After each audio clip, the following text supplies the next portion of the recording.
ஒன்றிய அரசு, பாஜக அரசு தமிழகத்திற்கு ஓரவஞ்சம் பண்ணுது. என்ன மாதிரிலாம் ஓரவஞ்சம் பண்ணுது? இப்போ ஏற்பட்டிருக்கக்கூடிய பெரும் மழையவும் மிக்சாம் புயலையும் பயன்படுத்தி அனைத்து கட்சிகளும் வாக்கு சேகரிக்க பார்க்குறாங்க. சரிங்களா? இருக்கிற எல்லா கட்சியும் சொல்கிறேன், ஆட்சியில் இருக்கக்கூடிய டிஎம்கேயும் ஆட்சியில் இல்லாத பிற கட்சிகள் எல்லாமே வாக்கை சேகரிக்கணும். அடுத்த எலெக்ஷன்ல வாக்கு எண்ணிக்கையை காமிக்கிறதுக்காகத்தான் இந்த மழையை இந்த புயலை பயன்படுத்திக்கிட்டு இருக்காங்க.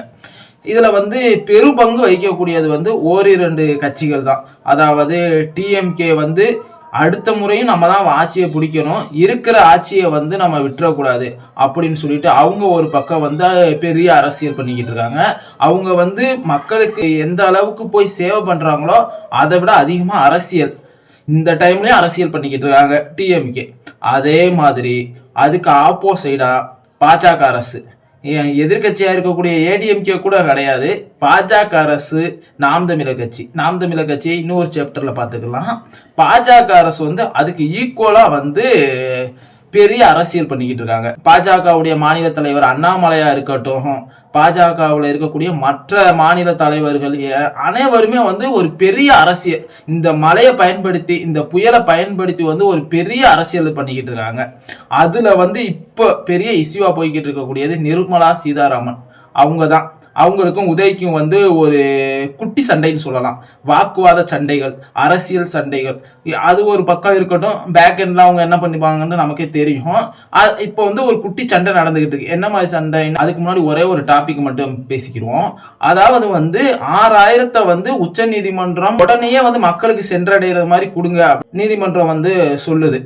முதல்ல அரசு அந்த பணத்தை ரேஷன் கார்டு இருக்கிறவங்களுக்கு, அடையாள அட்டை இருக்கிறவங்களுக்கு மட்டும் வழங்கலாம் அப்படின்னு இருக்கும்போது, பத்திரிகையாளர்களும் பிற கட்சிகளும், அதாவது ஆப்போசிட்ல இருக்கக்கூடிய எதிர்கட்சி மற்ற கட்சிகளும் இதனால ரேஷன் கார்டு இல்லாதவங்களுக்கும் பாதிக்கப்பட்டிருக்காங்க, அவங்களுக்கும் தொகை வழங்கணும் அப்படின்ற ஒரு கோரிக்கை வச்சாங்க.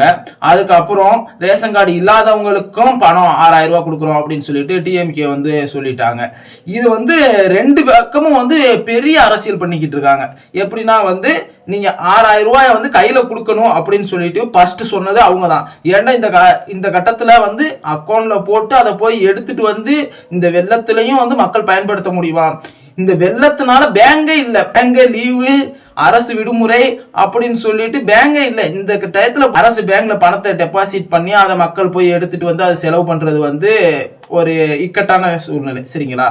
இதை தவிர்க்கிறதுக்காக மக்களுக்கு நேரடியா கொடுக்கணும் அப்படின்னு சொல்லிட்டு எதிர்கட்சிகள் அரசியல் பண்ணக்கூடிய கட்சிகள் டிஎம்கே அரசு மீது ஒரு குற்றச்சாட்டு வச்சுச்சு. சரின்னு சொல்லிட்டு அவங்க கையில கொடுக்கலாம் அப்படின்னு முடிவு பண்ணிட்டாங்க. அதுக்கு அடுத்து செகண்டாவதா ரேஷன் கார்டு இல்லாதவங்க, சென்னையில செட்டில் ஆயிருக்கிறவங்க, அவங்க என்ன பண்ணுவாங்க இந்த பேரிடர் காலத்துல அப்படின்னு சொல்லிட்டு அவங்களுக்கும் கொடுக்கணும்னு சொல்லிச்சு. சரிங்களா? ரெண்டாவது அவங்களுக்கும் கொடுக்குறேன் அப்படின்னு சொல்லிட்டு டிஎம்கே அரசு சொல்லிருச்சு. இப்போ இப்படி கையில கொடுக்கறதுனால நல்லா ஊழல் பண்ணலாம், நிறைய பணத்தை அடிக்கலாம், அதை தான் டிஎம்கே பண்ண போகுது அப்படின்னு ஒரு குற்றச்சாட்டு வைக்கிறாங்க. கண்டிப்பா வைக்கணும். இந்த ஒரு குற்றச்சாட்டை வச்சாதான் டிஎம்கே முறையா அதை செயல்படுத்துவாங்க.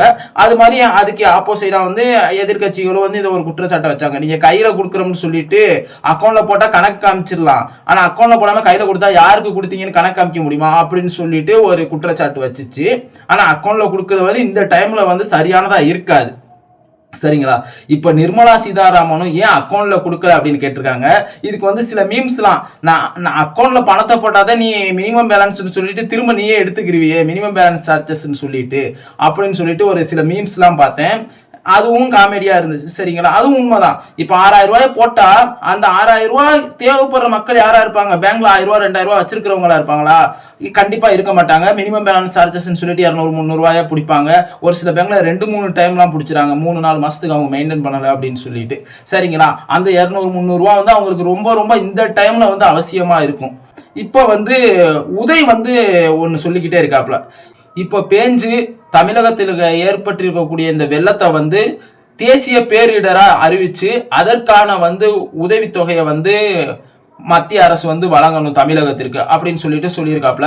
இதற்கு பதிலா நிர்மலா சீதாராமன் அப்படி ஒரு இதே கிடையாது, தேசிய பேரிடர்னு சொல்லிட்டு இது வரைக்கும் அறிவிச்சது கிடையாது, அப்படி ஒரு ஸ்கீமே வந்து இந்தியாவில் கிடையாது அப்படின்னு சொல்லியிருக்காங்க. தேசிய பேரிடர்வு அதாவது நேஷனல் டிசாஸ்டர்ன்ற அனௌன்ஸ்மெண்ட் மத்திய அரசு அனௌன்ஸே பண்ணல. வேற ஸ்டேட்டுக்கு பண்ணாங்க, தமிழ்நாட்டுக்கு பண்ணல இல்லைங்க, அந்த சிஸ்டமே இல்லைங்க. நீங்க உங்க ஸ்டேட்ல வேணா பினான்ஸ் கமிஷனும் அதுக்கு ரெக்கமெண்டேஷன் கொடுத்திருக்குன்றதுனால அனௌன்ஸ் பண்ணிக்கிட்டு உங்ககிட்ட இருக்கிற அந்த ஃபண்ட் இருக்கு பாருங்க, ஸ்டேட் டிசாஸ்டர் ரிலீஃப் ஃபண்ட், அதுல இருந்து 10% வரைக்கும் எடுத்து இதுக்கோசம் உபயோகிக்கலாம் அப்படிங்கிற கைட்லைன்ஸும் கொடுத்திருக்காங்க. ஆனா ஆக்சுவலா வந்து 2015 நவம்பர் மாசம் இதே மாதிரி மழையில கர்நாடகாவும் உத்தரப்பிரதேசமும் பாதிக்கப்பட்ட போது 2 பகுதியாக, அதாவது நேஷனல் டிசாஸ்டர் அப்படின்னு சொல்லிட்டு அறிவிச்சு அவங்களுக்கு வந்து ரெண்டு தவணையில வந்து 2102 கோடி, 1100 கோடி, அதுக்கப்புறம் ஒரு 1000 கோடி அப்படி அந்த மாதிரி கொடுத்து கர்நாடகாவுக்கும் உத்தரப்பிரதேசத்திலையும் வந்து அறிவிச்சு இது மாதிரி கொடுத்துருக்காங்க. ஆனா நிர்மலா சீதாராமன், நீங்களே இந்த வீடியோல பாருங்க, நிர்மலா சீதாராமன் இப்படி ஒரு ஸ்கீமே கிடையாது, இப்படி ஒன்னே கிடையாது அப்படின்னு சொல்றாங்க. இப்ப வந்து அதாவது சென்னையில வெள்ளம் ஏற்பட்ட போது 450 கோடி கொடுத்துருக்காங்க, SDRF அப்படின்னு சொல்லி, ஸ்டேட் டிசாஸ்டர் ரெஸ்பான்ஸ் ஃபண்ட் அப்படின்னு சொல்லிட்டு. NTRSனா நேஷனல் டிசாஸ்டர் ரெஸ்பான்ஸ் ஃபண்ட், அதாவது தேசிய பேரிடர் நிவாரண தொகை, சரிங்களா? அதுதான் வந்து இப்ப வந்து நம்ம உதயும் முதலமைச்சரும் வந்து கேட்டுக்கிட்டு இருக்கக்கூடியது. NTRF அதாவது தேசிய பேரிடர்னு சொல்லிட்டு அறிவிச்சு அந்த ஃபண்ட் எங்களுக்கு வேணும் அப்படின்னு சொல்லிட்டு சொல்றாங்க. ஆனா நிர்மலா சீதாராமன் இப்படி ஒண்ணு கிடையவே கிடையாது அப்படின்னு சொல்லிட்டு மறுத்துக்கிட்டு இருக்காங்க. ஆனா 2015 கொடுத்ததா வந்து இப்பவும் நீங்க போயிட்டு சர்ச் பண்ணி பார்க்கலாம். Times of India, Economic Times, இதுல எல்லாம் வந்து அப்ப செய்தி வந்தது வந்து தெளிவா இன்னும் கூகுள்ல இருக்கு, நீங்க போய் பார்க்கலாம். ஒண்ணு அது வந்து என்னன்னா, இப்ப வந்து ஒரு பேரிடர் ஏற்பட்டுச்சு அப்படின்னா ஒரு ஸ்டேட்ல அவள வந்து SDRFன்னு சொல்லிட்டு ஒரு ஃபண்டு கொடுப்பாங்க, சரிங்களா? அதை வந்து 2 கட்டமா கொடுப்பாங்க. அந்த ஏற்பட்ட போது ஒரு அமௌண்ட்டும், அதுக்கு அப்புறம் 50% வந்து அதுக்கு அப்புறம் சரி பண்ணதுக்கு அப்புறம் ஒரு ஃபண்டும் கொடுப்பாங்க, சரிங்களா? இந்த மாதிரி கொடுப்பாங்க. ஆனா மத்திய அரசு வந்து தமிழகத்திற்கு வந்து அந்த SDRF ஃபண்டை கொடுத்துட்டாங்க. ஆனா இவ்வளவு பெரிய விளைவை வந்து அவங்க தேசிய பேரிடர் அறிவிக்க முடியாது, அப்படி ஒன்னே கிடையாது அப்படின்னு சொல்லிட்டு மழுப்புறாங்க, சரிங்களா? நிர்மலா சீதாராமன் முழு பூசணிக்காய சோத்துல மறைச்ச கதையா இருக்கு. ஆனா இந்த மத்திய அரசு என்ன பண்றாங்கன்னா, இந்த ஒரு பிக்சரை நான் பாருங்க, உத்தரப்பிரதேசத்துல 6000 கோடி கொடுத்துருக்காங்க. எதுக்குன்னா 2018-19 வந்து 6000 கோடி கொடுத்துருக்காங்க. எதுக்குன்னா கும்பாபிஷேகம் வைக்க. ஒரு மதம் சார்ந்த ஒரு நிகழ்ச்சிக்கு உத்தரப்பிரதேசத்துல 6000 கோடி கொடுத்துருக்காங்க. இப்போ ரீசெண்டா வந்து ஜனவரி 10 மத்திய அரசு வந்து மாநிலங்களுக்கு வந்து வரி தொகை வந்து ஒதுக்குவாங்க. அதாவது வரி தொகைனா எப்படின்னா, வந்த வரியில வந்து இருந்து ஒரு அமௌண்ட்டை வந்து ஸ்டேட்டுக்கு பிரிச்சு கொடுப்பாங்க. வரி பணத்துல இருந்து வந்ததை வந்து ஒவ்வொரு ஸ்டேட்டுக்கும் மக்கள் தொகைக்கு ஏற்றது மாதிரி, பொருளாதாரத்துக்கு ஏற்றது மாதிரி பிரிச்சு கொடுப்பாங்க.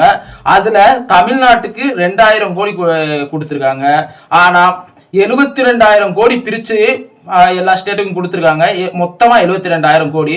அதுல 2,000 கோடி மட்டும்தான் வந்து தமிழகத்துக்கு கொடுத்துருக்காங்க. 72,000 கோடியில 2,000 கோடி, 1000 கோடி 1000 கோடினா 70 ஸ்டேட்டுக்கு கொடுக்கலாம், சரிங்களா? 72 ஸ்டேட்டுக்கு கொடுக்கலாம். 2000 கோடி கொடுத்துருக்காங்க. பேலன்ஸ் 70,000 கோடியை எந்தெந்த ஸ்டேட்டுக்கு எவ்வளவு கொடுத்துருக்காங்கன்னு சொல்லிட்டு ஒரு சின்னதா டிஸ்பிளேல காமிக்கிறேன் பாருங்க. அதை நான் உங்களை கூட ஷேர் பண்ணிக்கிறேன். உத்தரப்பிரதேசத்துக்கு 13,000 கோடி, பீகாருக்கு 7,338 கோடி, மத்திய பிரதேசத்துக்கு 5,727 கோடி, மேற்கு வங்காளத்துக்கு 5,488 கோடி, மகாராஷ்டிராவுக்கு 4,600 கோடி, ராஜஸ்தானுக்கு 4,396 கோடி, தமிழகத்துக்கு 2,976, 3,000 கோடி. தமிழகத்திற்கு 3,000 கோடி கொடுத்துருக்காங்க, சரிங்களா? மத்திய அரசு கும்பாபிஷேகம் நடத்துறதுக்கு உத்தரப்பிரதேசத்துக்கு 6,000 கோடியும், வரி பணத்தை பிரிச்சு மற்ற ஸ்டேட்டுக்கு கொடுக்கறதும், நம்ம தமிழ்நாட்டுல மக்கள் தொகை அதிகம் ஸ்டேட், பெரிய ஸ்டேட், அதுக்கு கொடுக்குற அமௌண்ட்டும் பாத்தீங்கன்னா மத்திய அரசு வந்து தமிழகத்திற்கு ஓரவஞ்சம் பண்ணுது அப்படின்னு சொல்லிட்டு நமக்கு தெரியுது, சரிங்களா? அதே மாதிரி நேஷனல் டிசாஸ்டர் அப்படின்னு சொல்லிட்டு ஒரு ஸ்கீமே இல்லை அப்படின்னு சொல்லிட்டு நிர்மலா சீதாராமன் பேசியிருக்காங்க. ஆனா 2015 கர்நாடகாவுக்கும் மத்திய பிரதேசத்துக்கும் அவங்க வந்து இதே ஸ்கீம்ல வந்து அமௌண்ட் கொடுத்துருக்காங்க.